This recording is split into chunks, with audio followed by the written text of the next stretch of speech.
Alexander, congratulations of your victory without Alcaraz or Sinner. Do you consider yourself the main favorite to win the title? Thank you.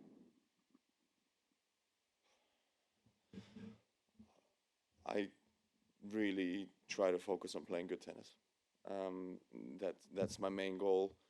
I feel like I played good tennis in Munich. I feel like I played good tennis here in the first round, and that is my main focus. And when you do that, I think the results will come by themselves. And I just want to continue playing good. I just want to continue my time on. I just want to continue enjoying my time on the court as well. And the rest will take care of itself. What is the aspect of your game that you are trying to improve the most right now?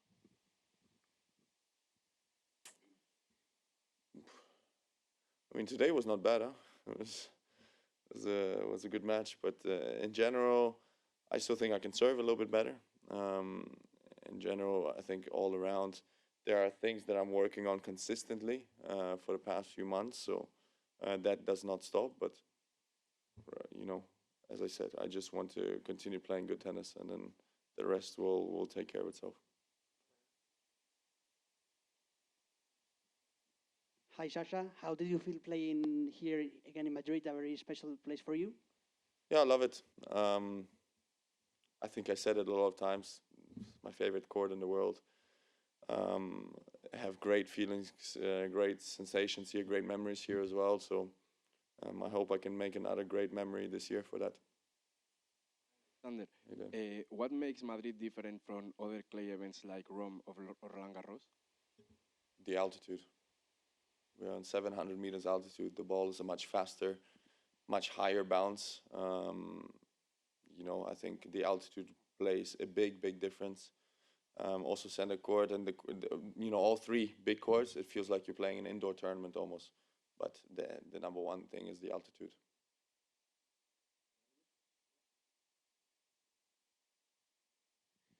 How you, in the preparation of the match, mentally speaking, what is the difference when you are playing good tennis when you are not? You're much more relaxed. You know, if you do your thing, you know, the results will come. I think this is the number one thing.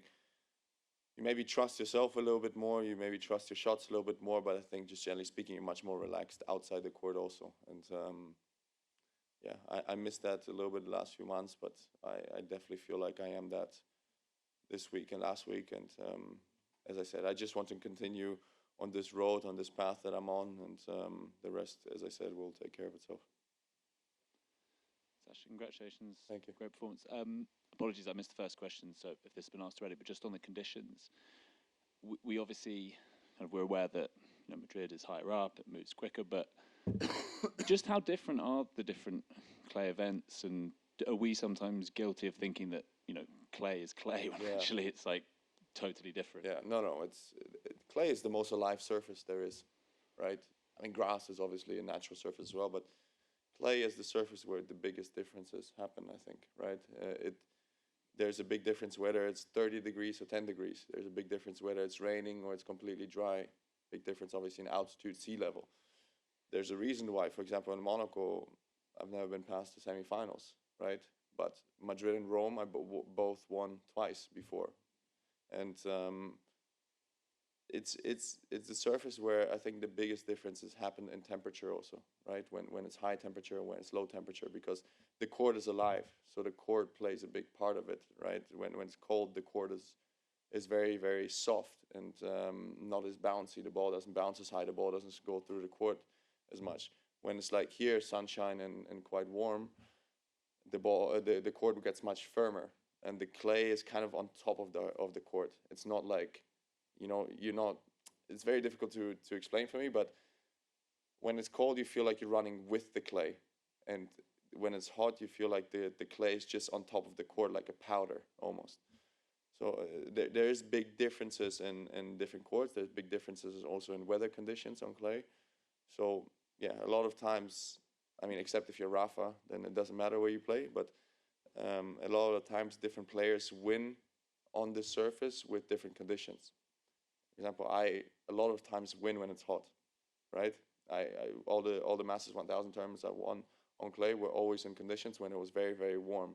Last week in Munich, I won because it was very, very warm. The years before in Munich, I could barely win a match because it was 8 degrees and sometimes snowing, you know. So it really makes a big difference. And yeah, I think non-tennis people who watch tennis that don't really understand what that means. But there's really a massive difference in conditions when it's hot, cold, rainy, or not rainy. Could I ask one more? Yeah. I just on a different topic. Obviously, a requirement for players in finals is to do a speech, whether you've won or whether you've lost. Yeah. Do you think about that before a final, like what you might say, and do you let yourself think, okay, if I win, this is what I'm going to say, or do you not want to jinx it? No, I don't. But I'm I'm very lucky in a regard that I'm okay in public speaking. Like I'm fine with it. I'm okay with a microphone. Sometimes I'm too honest, but that's part of me. But you know, we used to have this like ATP University, and we went through media training back then and all of that, which didn't work with me because a lot of the times this media training kind of tells you what to say in the right moments and what not to say and what thoughts to keep to yourself. I'm like an open book. I say whatever I think and whatever I want. So in that regard, also a lot of top players, you know, they're very different when they're in front of the camera and when they're in private. Very, very different. Me, I'm just an open book for you guys, which sometimes I get a lot of hate for. Sometimes it's positive, but it is what it is.